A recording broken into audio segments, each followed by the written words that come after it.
Good day mga ka-Fixit! Sa video na ito ibabahagi ko sa iyo kung paano bawasan ang tint ng windshield ng ating sasakyan for better visibility. Kaya kung interesado kang malaman ng mga information sa particular video na yan, tumuto ka lang sa video na to. Fixit Dennis, fixing the way we drive.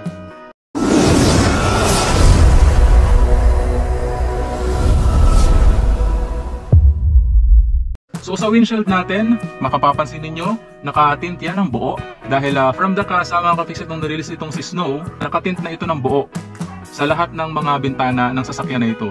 Ang usapan kasi namin nung agent is medium tint yung ilalagay. Magic tint po ito mga ka-Fixit na 3M, original 3M magic tint. Pag tumingin ka mula sa loob, makikita mo sa labas, malinaw naman. Tumingin ka mula sa labas, hindi mo masyadong makita yung tao sa loob, not unless lapitan mo. Problema kasi, malinaw lang siya kapag may araw, pero pag sa gabi, medyo malabo mga ka-Fixit. Medyo nahihirapan tayo sa pagmamaneho, lalong-lalo na. Side mirrors, hindi ko masyadong makita. Mamaya, tatanggalan din natin ng tint yan doon sa bahagi ng side mirror.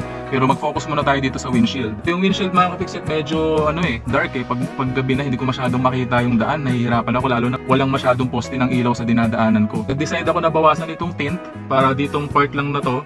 Visor tint lang yung maiiwan. Matatanggal itong tint sa baba para clear na yung vision ko sa baba. Gagawin natin para mabawasan yan, naglagay na ako ng guide tape.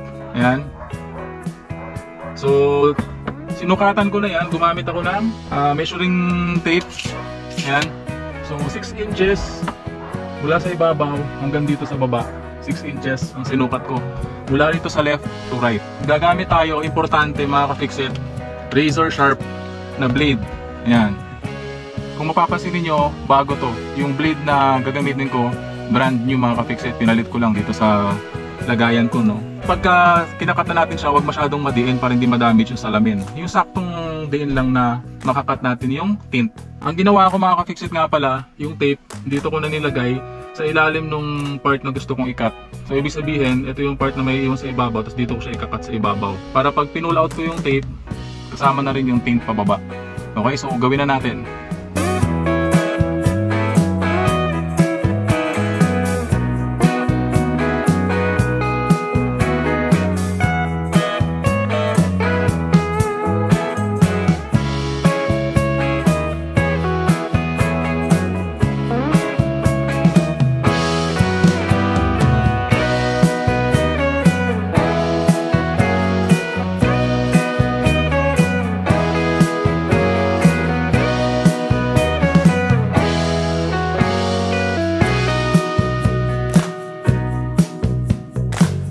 Nakapaglinya na ako ng cut mga ka-Fixit. Ngayon, unti natin tutuklapin yung tint. Importante nga pala na slowly but surely yung pagkakat mo, yung paggamit mo ng cutter para as much as possible magagawa mo siya ng straight line. So medyo bawal to sa mga pasmado.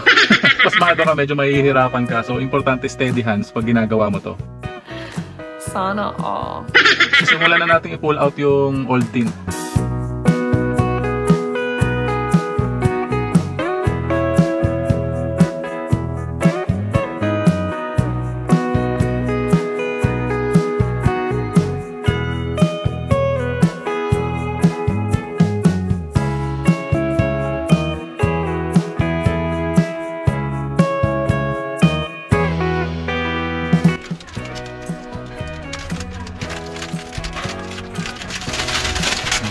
Nakikita nyo na yung pagkakaiba mga ka-Fixit. Ito walang tint, ito may tint. Ang dilim, di ba? Tingnan natin mamaya pa natanggal na natin ang buo.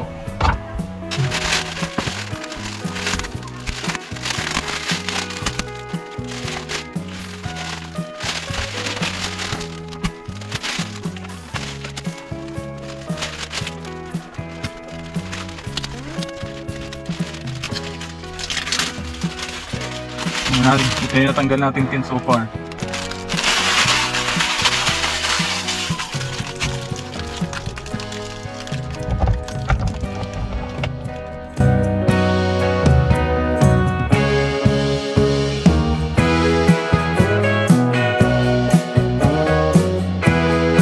Mga ka-Fixit, natanggal na natin yung tint sa ibaba. Tira na lang yung visor tint sa ibabaw. Yan. Kahit paano, pag matlakas yung sikat ng araw kasalubong ng sasakyan natin, meron pa rin tayong protection. But anyway, pwede man natin ibaba to for additional protection mga ka-fixit kapag tayo ay nagmamaneho sa matinding sikat ng araw. Pero natutuwa ako sa resulta, ayan, malinaw na siya. Mas kita ko na yung kalsada kahit sa gabi, kahit sa mga lugar na sobrang dilim mga ka-fixit. Dito sa part na to, kung mapapansin mo, nabutasan ko na rin yung ating dark tint. Ayan, bilog ang ginamit ko mga ka-fixit para mas kita natin ng buo yung ating side mirror. Kung mapapansin mo mga ka-fixit, medyo malaking bilog ang ginawa ko para kapag iba yung magmamaneho ng sasakyan, halimbawa mas maliit na tao, ayan, mas kita pa rin yung side mirror. Ayan, nakasandal ako sa headrest ha. Medyo binaba ko yung upo ko. Pag maliit na tao, yan ang view. Kapag matangkad, ayan, kita pa rin ng maayos. At kapag yung sakto lang, kagaya ko, ayan, kita natin na maayos yung ating side mirror. Malinaw na mga ka-fixit, kahit madilim pa yung lugar na dinadaanan natin, hindi tayo mahihirapan sa pagmamaneho. Yung kabilang side, bubutasan din natin yan. So syempre, dahil bilog yung ginamit natin sa kabilang side, sa driver side, bilog din yung gagamitin natin dito. So sa view na to, kailangan importante, eksakto ka sa pagkakaupo ng sa iyong upuan, na-adjust mo na yan ng tama para sa the proper driving position mo. So na-adjust ko na tong aking driving position. Papansin mo pag ginanyan ko, ayan, nakasandal ako ng maayos, nakadikit yung aking ulo sa headrest, lalampas natin yung fist natin na ganyan, straight yung ating arm. So alam ko na yan yung proper driving position ko na kapag ginanito ko na yung aking kamay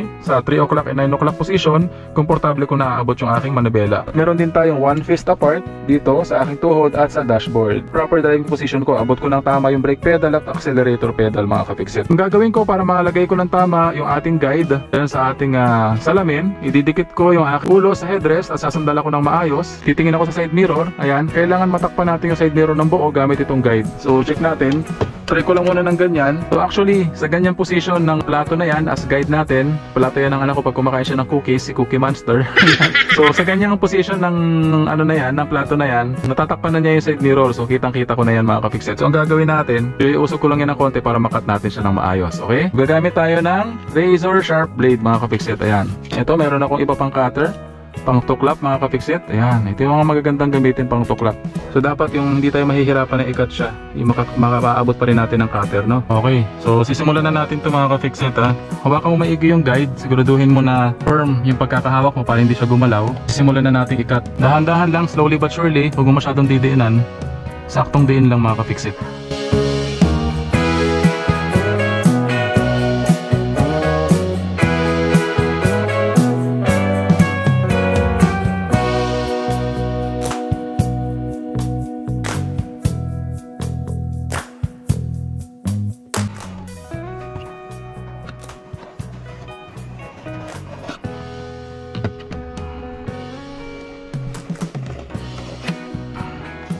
So check natin kung bilog na. Ayan, mukhang nakat naman natin ng maayos yung tint. Medyo hindi lang natin masyadong nadiinan dito sa ilalim. Hopefully sumama naman yung tint no, kasi may cut naman na siya. Hindi lang masyadong malalim, medyo mahirap kasi yung access. So tatry na natin siyang tuklapin ngayon mga ka-fixit gamit yung isa nating blade. Ang medyo mahirap lang na access dito sa umpisa yung part na tutuklapin mo. Medyo paslant yung pagtuklap para hindi madamage yung salamin natin. Ngayon mga ka-fixit, pagka nasimulan na natin na tuklapin, hilain na natin unti-unti.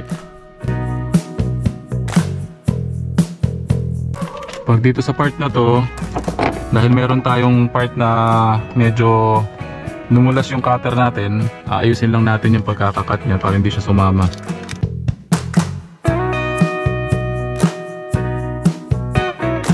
Kung hindi man sumama lahat, huwag kang mag-aalala kasi tutuklapin pa rin naman natin yung ibang part. Dadahan-dahanin lang natin para walang masyadong maiwan na ano. Kung mahila natin ang maayos, walang masyadong maiwan na tint. Yan. Tapos yung natirang part, slant lang natin gagawin to. Yan. Para matuklap natin. Meron tayong part na mahihila.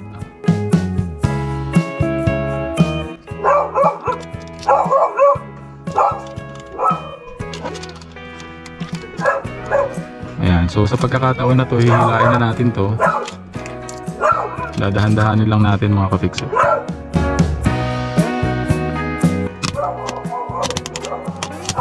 Okay, very nice. Ito naman part na to.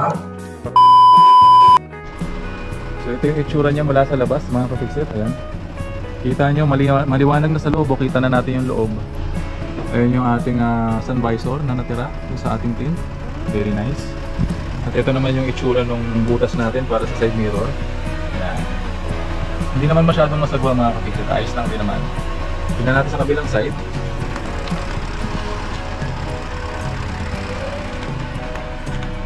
Ayan mga ka-fixit. Sakto sa side mirror natin. Very nice mga ka-fixit. I like it. Very good. Kapag bago yung tint, tandaan mo mas madali siyang tanggalin kaysa dun sa matagal na naarawan na tsaka naulanan. Okay, mas dumikit na yung adhesive nun. So most probably pag hinila mo yung tint, may maiiwang adhesive sa windshield. Pero huwag kang mag-aalala, pwede kang gumamit ng heat gun at low temperature lang para hindi naman masyadong maluto yung tint. Tapos unti-untiin mo lang na i-heat gun habang hinihila mo yung tint para walang masyadong maiwan na adhesive. At kung may maiwan man na adhesive sa windshield mo, pwede mo naman yung pahira ng WD-40 para madaling matanggal. So that's how you remove your old tint na medyo dark sa iyong windshield kapag nadidilaman ka. Aesthetics versus safety. I am more on safety mga ka-fixit. I advise you na kahit na clear yan, basta safe ka and your family kapag kayo ay nagmamaneho, goods yun mga ka-fixit. Okay? So palagi tatandaan na walang sino man ang pinanganak na magaling. Kailangan natin ng sapat na panahon at pagsasanay upang maging magaling tayo sa anumang bagay. See you again on our next episode ng Feed TV. Sharing information.